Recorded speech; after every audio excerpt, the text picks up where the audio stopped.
Bonjour Anne-Catherine. Bonjour Elisabeth. Eh bien, nous allons parler des effets de la psychanalyse dans ta vie professionnelle, les études. À différents moments de ta vie, la psychanalyse a eu son importance pour te donner une certaine orientation. Et donc, nous allons essayer de retracer ensemble tout ce chemin. Alors donc, oui, je suis arrivée en analyse suite à un événement familial très difficile à passer pour moi, à appréhender et qui m'a apporté des questions, qui m'a ramené, qui m'a renvoyée en arrière sur ma propre enfance. Et donc, je suis donc arrivée en analyse et j'ai commencé un travail qui perdure encore aujourd'hui. Et ça a changé effectivement beaucoup de choses. Pour notamment une possibilité de passer un permis de conduire. Le permis de conduire, je dirais même que ça a été la permission de reprendre des études, la permission de prendre acte, de faire les choses en fait. Beaucoup de blocages qui se sont levés. Ça a commencé par le bac, puis la licence, puis un master de psychologie. Et ça a été au-delà du permis, puisque le permis m'a permise de pouvoir aller vers un ailleurs, que ce soit dans le domaine personnel, mais professionnel aussi. Et c'est un grand changement.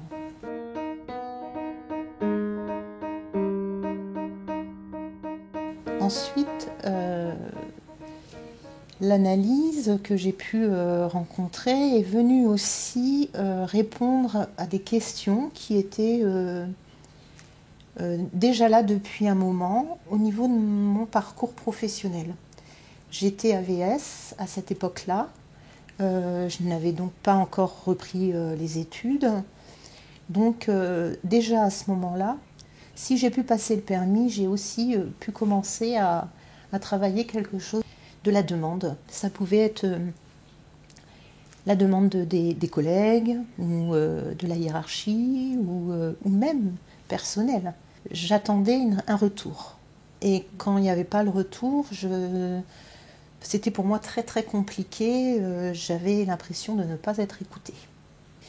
Et puis, donc j'ai pu tout doucement, lors de l'analyse, alors ça s'est fait tout doucement, mais ça a mis du temps, hein, ça fait quelques années aujourd'hui, justement pour travailler ce rapport à la demande, par rapport avec mes collègues, mais justement, qu'est-ce que j'attends d'eux, qu'est-ce qu'ils attendent de moi, où ils en sont, où est-ce que j'en suis à ce moment-là, et qu'est-ce qu'ils peuvent faire et qu'est-ce qu'ils ne peuvent pas faire par rapport à justement leurs propres questions, leurs propres demandes à eux, et ce qu'ils peuvent entendre ou pas. Et pareil pour moi en fait. Donc c'est plus du tout le même rapport par rapport à l'autre. C'est un apaisement qui me, justement, un apaisement mais qui m'ouvre aussi vers d'autres relations, des relations justement plus douce, je dirais. Je ne dis pas que c'est facile, parce que la demande, c'est jamais facile, mais il y a moins d'attente. Et j'ai l'impression, comme j'étais déjà très très bloquée, puisque je ne pouvais pas conduire à ce moment-là ma vie, comme j'étais très bloquée, ça vient débloquer beaucoup de choses en fait. Et quand on peut s'ouvrir un petit peu, lever des barrières, on peut avancer, on peut créer. Ça a été très compliqué, j'ai eu besoin d'appui que j'ai pu rencontrer dans l'analyse, mais aussi dans le contrôle que j'ai pris très vite, déjà pour mon travail.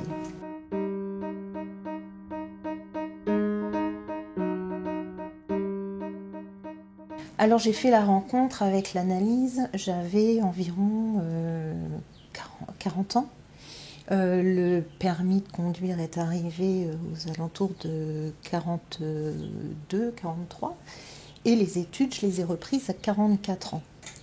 À 44 ans, avec une vie déjà bien engagée, une vie de famille, une vie de mère, mais aussi un passif professionnel, beaucoup d'expériences diverses. J'ai travaillé à l'usine, mon premier travail c'était à l'accueil, quelque chose qui me tient à cœur d'ailleurs, l'accueil aussi que j'ai pu avoir pendant mon travail d'AVS, quand j'ai rencontré les jeunes autistes, je prenais un temps important à rencontrer, à écouter et à observer le petit détail. Qui était cet enfant que je rencontrais? Qu'est-ce qu'il venait me dire? Qu'est-ce qu'il venait m'apporter? Et ça, c'était important pour moi. En fait, je ne savais pas trop, j'avais pas de diplôme, hein, j'ai arrêté en première année de BEP comptabilité et j'ai été embauchée auprès d'enfants en situation de handicap, comme on dit aujourd'hui, et notamment des autistes. Donc je n'avais aucune formation, il fallait que je m'arrange avec ça et j'insiste sur le mot arranger parce que je voulais justement ne pas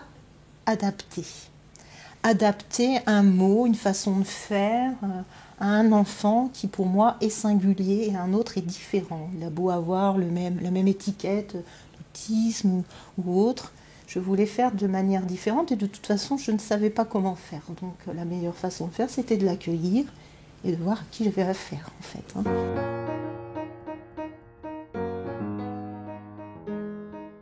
Ce qui était difficile, c'est que je me sentais différente des autres.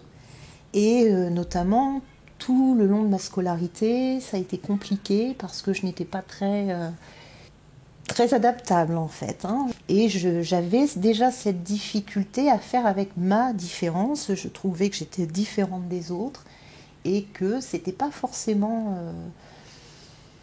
bien vu. Et quand j'ai travaillé en tant qu'AVS, mes premiers pas auprès des enfants en situation de handicap, moi j'ai justement eu cette envie de laisser cette différence s'exprimer chez chacun. Et c'est pour ça que de ce côté-là, j'étais bien dans mon emploi en fait. C'était un petit pied de nez en fait quand même à l'Éducation nationale, là où j'avais le plus de mal à être. C'est vraiment difficile pour moi à l'école quand je suis jeune. Et comme par hasard, je vais travailler pour l'Éducation nationale et en pleine maternelle. Et là où on dit, il faut faire comme ça. Et moi je viens, non, je ne ferai pas comme ça. Et je vais laisser s'exprimer cette différence là où on n'a pas pu me laisser quelque part ma différence s'exprimer. Ou alors je ne me suis pas donné la possibilité d'accepter ma différence. Donc en acceptant ma propre différence en analyse, j'ai pu faire quelque chose de plus détendu auprès des autres. Et j'ai envie de dire, là où j'ai pu faire ce pied de nez justement à l'école, j'ai pu naviguer de manière plus habile avec l'autre. Voilà. Je m'en suis arrangée en fait. Quand on accepte sa différence, quand on accepte ses possibilités ou ses non-possibilités, on peut faire autrement avec l'autre et on voit les choses et on met quelque chose aussi de son côté. Il y a quelque chose de la responsabilité qui arrive en fait.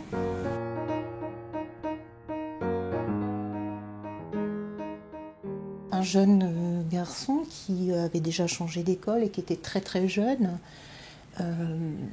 en maternelle, c'était très difficile pour lui, tout comme pour les institutrices ou les instituteurs. Et donc du coup, j'ai travaillé à partir de ce qu'il avait pu apporter. Lui, c'était notamment le bus, les trajets du bus, qu'il connaissait par cœur. Alors ça a été un long chemin, ça n'a pas été toujours facile. Mais après, il a pu faire lien avec l'autre, avec une carte de bus factice. Il a pu rentrer dans la lecture, il a pu écrire quelques lettres, il a pu aussi rester avec les autres un petit temps lors d'une histoire contée, ou alors il a même pu apprendre un poème. Mais c'était en partant de ce qu'il était. Le suivi auprès de ce garçon, je l'ai souvent ramené en contrôle et effectivement, je me posais beaucoup de questions, notamment de la manière dont je faisais, parce que comme elle était différente des collègues, je me posais des questions. Et est-ce que j'avais Est-ce que c'était aussi, par exemple, légitime d'aller en contrôle alors que je n'étais qu'AVS? Et puis on a pu me dire que oui, pourquoi pas, au contraire, mais que de toute façon j'avais déjà une approche avec l'ouverture à la différence en tout cas, et l'accueil. L'accueil, le fait de passer par la création, l'écoute, l'observation.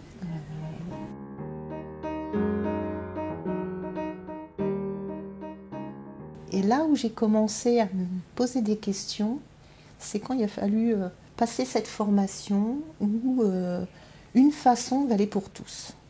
Et là, dans les équipes éducatives, au quotidien, alors bon, j'avais de la chance, j'avais des instituteurs, institutrices qui me laissaient, j'ai envie de te dire, vraiment carte blanche. Mais ça devenait une injonction, c'est comme ça qu'on fait, on ne fait pas autrement. Et moi, c'est un peu pour ça aussi que j'ai quitté le domaine, l'école très tôt. C'est que j'avais beaucoup de mal à m'adapter. J'avais cette demande, ça devenait de plus en plus compliqué pour moi de faire avec le professionnel, là où ça se passe plutôt bien en général, mais c'était vraiment de mon côté à moi. Je pouvais me rabaisser, je pouvais aussi me questionner, ça pouvait prendre un temps pas possible, c'était des questions interminables, des douleurs aussi, ça m'amenait des douleurs, mais c'est surtout que je voyais que ça n'allait pas. Il y avait quelque chose qui venait bloquer, comme bloquer pour être pour le permis, bloquer pour vivre sa vie. Donc là, j'ai commencé l'analyse donc avec ces deux choses-là. C'était cette injonction du côté tous pareils à se former, et de l'autre côté, cet événement familial qui vient vraiment là. Oui, ça me persécute, quoi. Et puis ça me ramène en arrière, et là je me dis, mais je dois me soulever de là, quoi. C'est vraiment me soulever. Pour moi, je suis à terre, il faut que... Et comment je fais pour me soulever? Donc là, ça vient de moi. Qu'est-ce que je peux faire? Si je peux pas... Si quand je demande, on n'entend pas, ou si de temps en temps l'autre n'entend pas, d'une raison pour une raison ou pour une autre, parce que peut-être que lui, à ce moment-là, il ne peut pas non plus. Eh bien, il va bien falloir que je fasse les choses et que je les prenne à ma charge. Et c'est là que ça a démarré, vraiment. J'avais beaucoup de mal à m'adapter. Et je n'aimais pas ce mot, et pourtant, je dirais plutôt que je m'arrange. Et je m'arrange encore plus aujourd'hui qu'avant. Parce que si j'ai m'arrangé avec l'autre déjà un peu avant, pour moi, c'était difficile. Alors qu'aujourd'hui, je m'en arrange. Je m'en arrange aussi bien de mon côté que dans la relation, que pour l'autre peut-être, enfin j'espère tout du moins.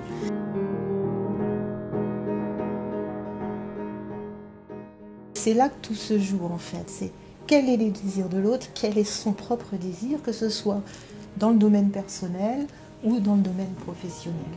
Et j'ai envie de dire que c'est la plus grande part en fait, pour pouvoir déjà, en tout cas dans le domaine professionnel, essayer de faire quelque chose. Le désir. Le désir.